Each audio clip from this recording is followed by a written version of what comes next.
Hi, Kay friends. This is Miss Crane.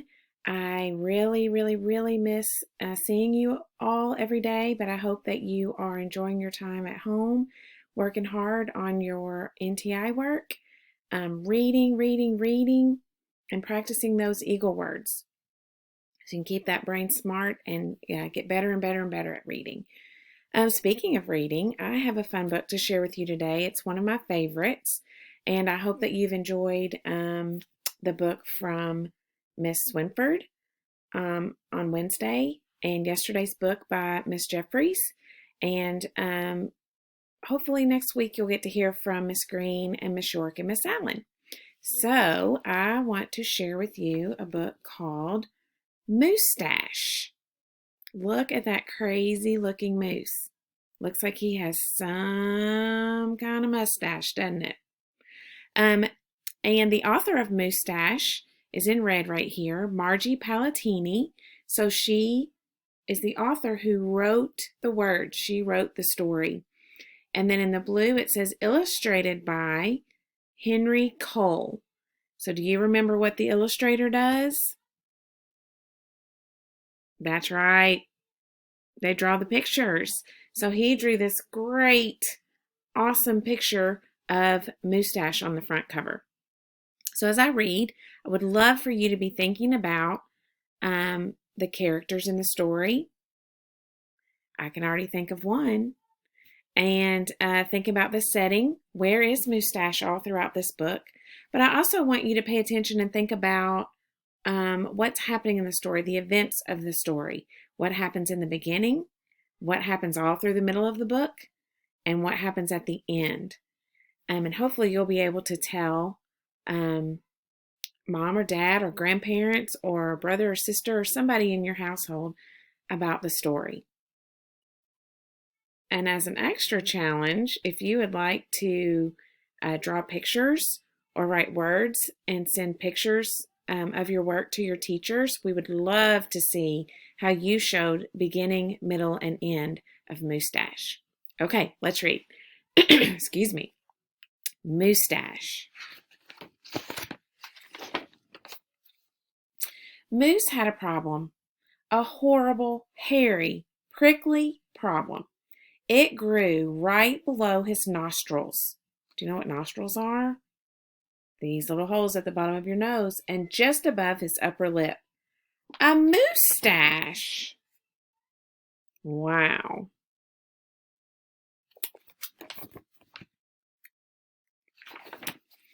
Now, not a few spare hairs or shy little stubble. No mere weak wandering whiskers on the upper lip of this moose. No siree. Moose had a big, bushy, bristly, mighty moustache. But a moustache that was a burly, surly, mangy mess.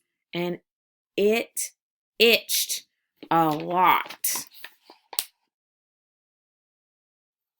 Sure, he plucked, and he tweezed, he even clipped, snipped, and teased, but his combs were still cowards, and his brushes rebelled.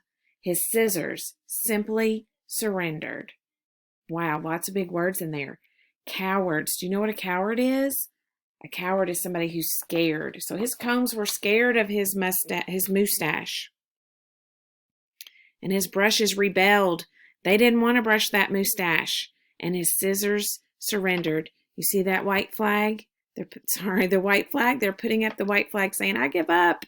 I can't cut that moustache anymore. It's too much. What is he going to do? Moose was in a frizzy tizzy. The moustache was completely crimping his style. He was a great hoofer, but he could barely bop and hip-hop with a moustache going flip-flop. It's hard for him to have good dancing moves if he's twisted up in a moustache.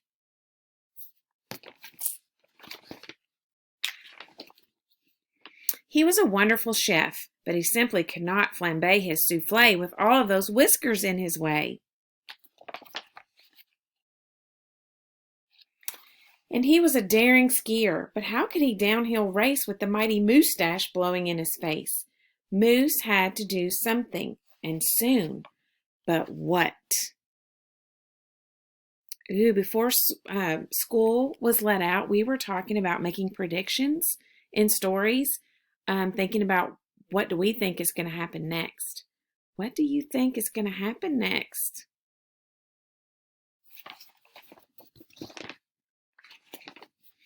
After days and days of much serious thought, Moose got an idea.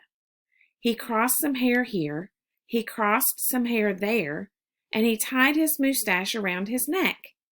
A moose scarf seemed to be the ideal answer to his problem. It was so simple, so easy, so perfectly perfect.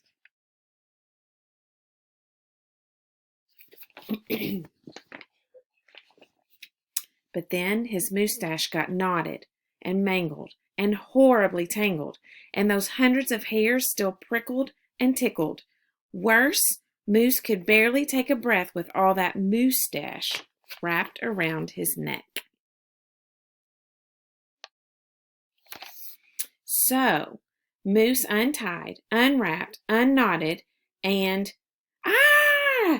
gulped in some fresh air.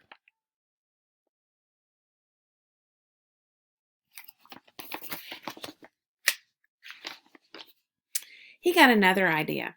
He parted some hair this way, he parted some hair that way, and he heaped all that mustache on top of his head. Mustachioed antlers seemed to be the ideal answer to his problem. It was so simple, so easy, so perfectly perfect. Until a squadron of squirrels and one very nosy gopher moved right into the Moose Motel. They huddled and hoarded, furrowed in, burrowed out. Needless to say, it became quite crowded up there on Moose's head, and heavy and messy. Oh my goodness, look at that. Look at that. What do you predict will happen next? What will Moose do? And very, very noisy. The squirrely chitting and chatting, squeals and squawks woke Moose every morning before the crack of dawn. And that gopher was giving the moose one hairy headache. Moose needed his sleep. He needed his rest. He needed his privacy. Mustachioed antlers? Nuts, said Moose. So he unparted and unpiled, untwisted and untwined, and said, adios to the hairy horns.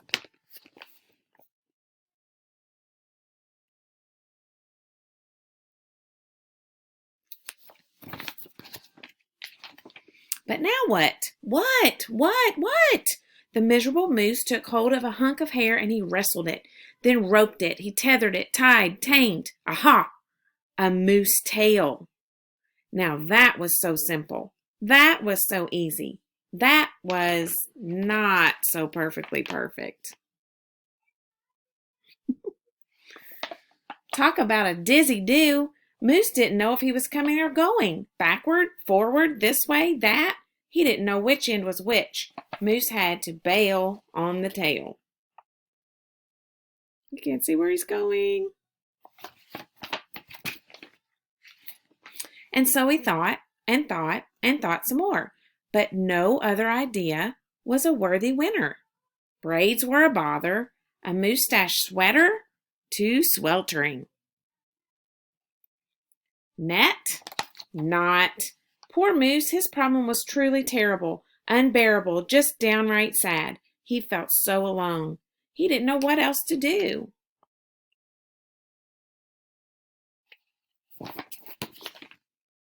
What do you think he should do? Let's see. Then call it fate, call it destiny. It was probably dumb luck. But one day, Moose tripped on his mustache and just had no time to duck. Oomph! Pardon me, they both said as they bumped. Then they blinked, and they stared, and their hearts went thump-a-thump. She was a moose, with a bouffant so bodacious, outrageous, well, it was just plain old big. Hair after hair piled higher than high, a skyscraping dew of glorious curls, a tower of swirling twists and twirls. She was simply splendid, stupendous, absolutely superb.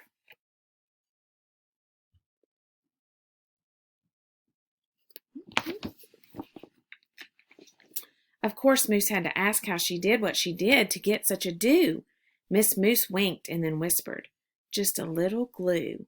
So she helped he fearlessly plunge a hoof into a fat pot of the white gooey goop, and carefully, oh so carefully, they glopped, and they plopped, they pasted and they pressed, they coaxed and curled every truly unruly, wayward whisker. Around and around they tweaked and twirled those horrible hairs until Moose's once mangy mess was now a wondrous, winding wave of marvelous moustache. Moose gazed in the mirror and smiled a broad, moosey smile.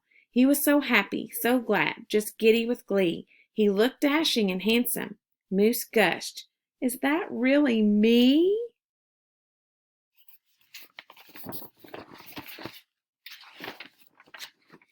With not a care for one hair, the Moose pair boogied and bopped. They skied downhill, even uphill.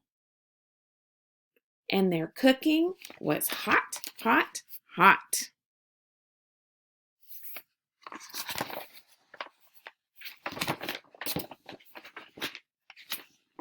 So, of course, it wasn't long after that Moose and his moustache and his beautiful bride fox-trotted and tangoed and waltzed down the aisle. Good hair days, bad hair days, they vowed to love and to cherish, and with hearts heaped with love and pots filled with goop, they both sighed, "I do," glue, and promised never to part. They look happy. It was so simple, so easy, so perfectly perfect, and it stuck. These are some pictures of them being so happy.